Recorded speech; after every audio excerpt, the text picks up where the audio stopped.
I taught a lesson focused on the two-dimensional approach to line. I taught it to a high school Art 1 class, and they had 5 to 6 class periods to work on it, since they will be working on 2 line projects interchangeably.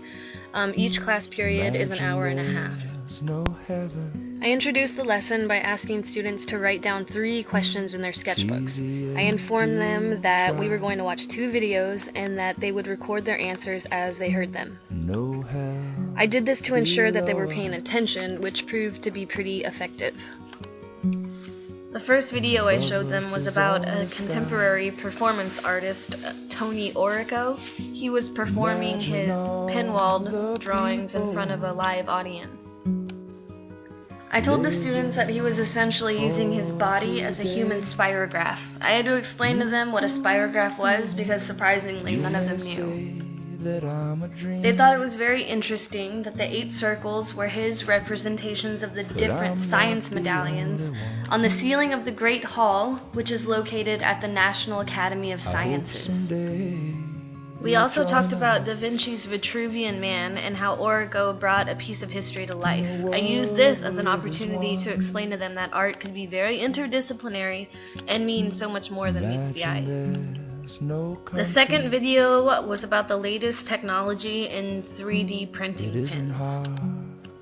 I know that teenagers are often fascinated by technological advances, so I thought this would really grab their attention. We talked about how line was used and the many real-world applications of this device.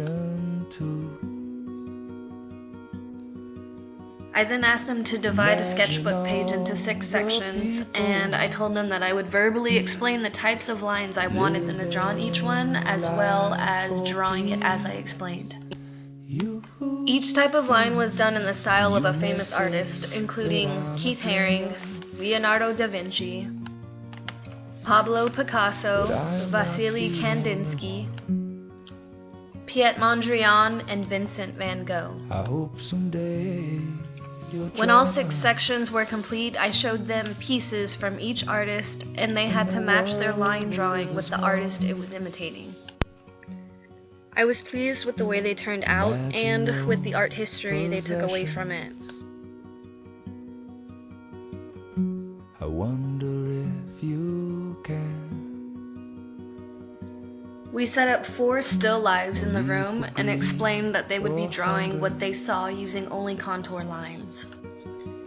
They had the freedom to pick whichever still life they wanted. Each one had a different theme that we hoped would be interesting to them as young adults.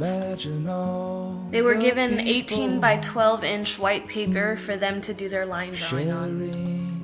They were encouraged to fill up the page and to not use any shading at all since we were focusing on line.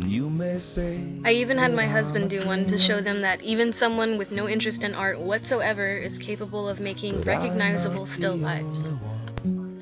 I also took it a step further and had my 6-year-old son do one to further prove my point. I then explained that they were to pick 4 of the artist's line styles from their sketchbooks, divide their background into 4 sections, and fill their background with them. I showed them a small example of my own to help them understand. I ended the lesson by recapping everything that we had gone over to see how well they had retained the information. I was pleased to see the amount of involvement from the students as they discussed the various artists we talked about, the videos we saw, and the activities we had done. Since they are going back and forth between this project and another one, they are still in progress.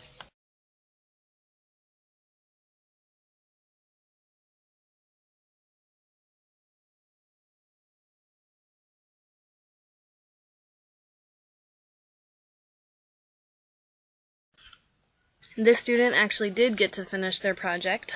I am very happy with the way they are all turning out, and I will undoubtedly be repeating this lesson in my future classroom.